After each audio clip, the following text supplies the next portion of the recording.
Aujourd'hui, on parle des relations économiques de l'Algérie et de la France qui sont menacées.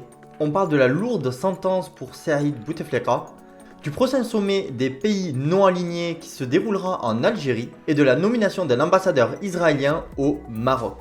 Bienvenue sur Décodeur Bebop, on va comme d'habitude résumer l'actu algérienne mais aussi du monde en quelques minutes. Si vous découvrez la chaîne, bienvenue à vous, n'hésitez pas à vous abonner pour recevoir une petite notification quand on sort des vidéos, on fait ça un peu tous les jours et comme je l'ai dit, on résume l'actualité.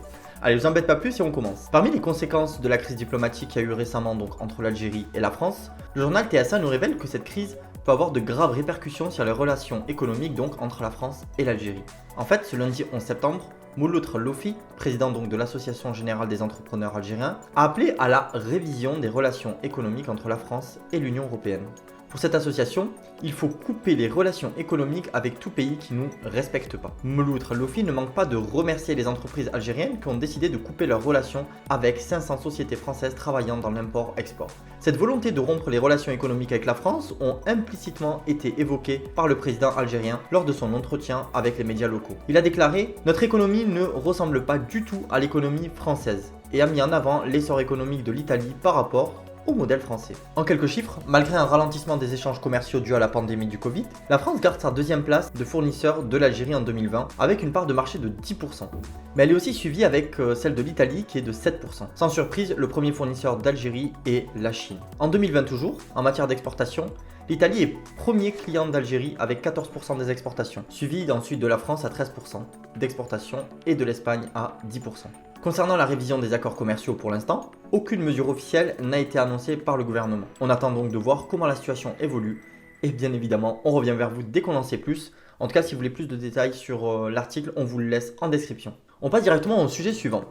Hier, le procureur général de la Cour d'Alger a requis une peine de 7 ans de prison ferme à l'encontre de Saïd Bouteflika, le frère cadet du défunt président Abdelaziz Bouteflika. Saïd Bouteflika a été considéré comme le régent du 4e mandat de Bouteflika en raison de la maladie de son frère. Depuis la démission forcée d'Abdelaziz Bouteflika donc en 2019, la justice algérienne a placé en détention préventive ou condamné plusieurs anciens hauts responsables politiques ainsi que de puissants hommes d'affaires, notamment pour des faits de corruption. Dans le cas de Saïd Bouteflika, il est poursuivi pour plusieurs faits. Incitation à falsification de documents officiels, abus de fonction, entrave à la justice, incitation à la partialité de la justice et outrage à magistrat. Saïd plaide son innocence et l'un de ses avocats, Selim Hadjouti, a quant à lui déclaré « Il n'y a rien dans le dossier. Que des déclarations. C'est un dossier vide. C'est un dossier politique et non judiciaire. » Donc voilà, la condamnation qui est tombée et la réponse de l'avocat qui montre en fait que c'est vide. Donc à voir maintenant, est-ce que l'enquête va continuer? Est-ce qu'il va y avoir un appel?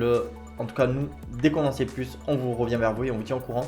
Et bien sûr, encore une fois, vous avez les liens des différents articles qui en parlent en description. On passe directement au sujet suivant. C'est Ayman Abdelrahman qui participe ces 11 et 12 octobre à la conférence commémorant le 60e anniversaire du mouvement des pays non alignés qui a eu lieu à Belgrade, la capitale de la Serbie. Le mouvement des non-alignés est une organisation internationale qui s'est construite pendant la guerre froide par les pays qui ne voulaient pas être dans la logique bloc Est, bloc Ouest. Ils n'étaient ni pour les USA ni pour l'Union soviétique et ont décidé de se regrouper, de travailler pour l'indépendance des pays du Sud. Aujourd'hui, 120 pays en sont membres, ça représente 50% de la population mondiale. Depuis la fin de la guerre froide, le mouvement a perdu de l'influence, mais joue toujours un rôle important pour prôner une manifestation qui va dans l'intérêt des pays du Sud. Aujourd'hui, à l'occasion de cette conférence, le Premier ministre a indiqué que l'Algérie serait prête à abriter le prochain sommet des pays non alignés. Selon l'APS, le Premier ministre a annoncé que l'Algérie travaillera pour l'essor d'un nouvel ordre économique mondial, garantissant un développement équilibré à tous les peuples. Donc voilà, si l'Algérie accueille bien donc ce sommet, on vous tient au courant donc des dates, etc.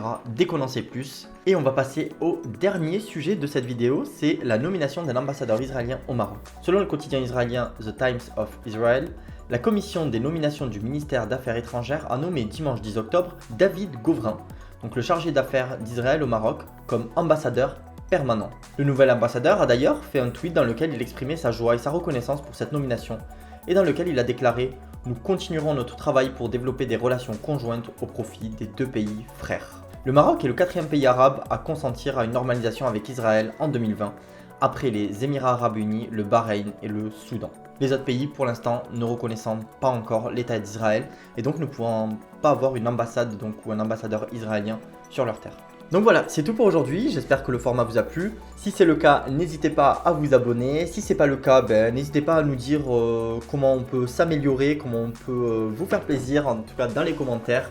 En général, on répond et on prête très attention à vos avis. D'ailleurs, vous êtes nombreux à nous écrire tous les jours. Merci beaucoup pour votre soutien.